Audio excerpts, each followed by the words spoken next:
comment l'eau potable arrive-t-elle chez les usagers? L'eau potable est produite à partir d'eau brute. La source d'eau brute est soit une eau souterraine, soit une eau de surface. Les eaux souterraines sont prélevées directement dans une formation géologique poreuse, c'est un aquifère, ou captées aux résurgences. Les eaux superficielles sont pompées dans les cours d'eau ou des retenues naturelles ou artificielles.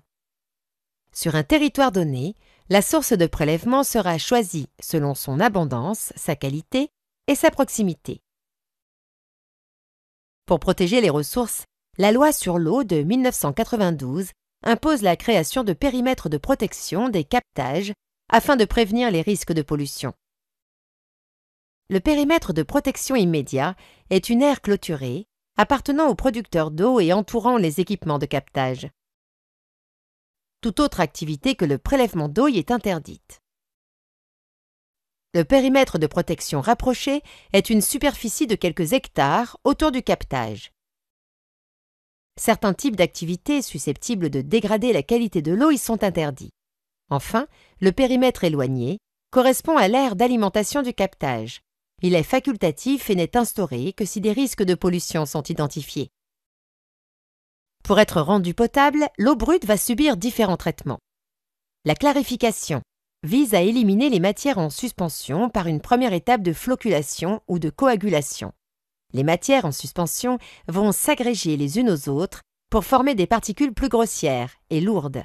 Elles seront éliminées soit par décantation, soit en remontant à la surface par injection d'air. C'est la flottation.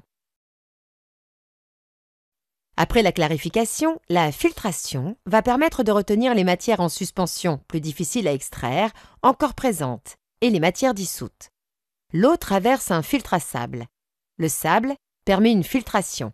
Il fait aussi fonction de support aux bactéries qui vont consommer la matière organique et l'ammoniac.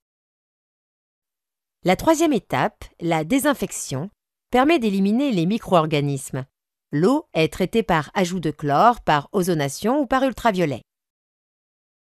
Enfin, les traitements de finition par charbon actif ou par membrane permettent de supprimer les substances responsables des goûts de l'eau qui ne sont pas éliminées dans les phases précédentes. Selon l'état et la longueur du réseau de distribution, il peut être nécessaire d'installer des stations de chloration qui permettent de maintenir la qualité bactériologique de l'eau tout au long de son parcours. Pour sécuriser l'approvisionnement en eau, les gestionnaires équipent les réseaux de réservoirs de stockage dont la capacité prend en compte les capacités de production, les pics de consommation et les risques de contamination accidentelle et volontaire. Durant son parcours entre le captage et le robinet, l'eau est transportée par des conduites de transfert et de distribution, parfois par des aqueducs. L'eau peut être acheminée par écoulement gravitaire, mais le plus souvent, elle est sous pression.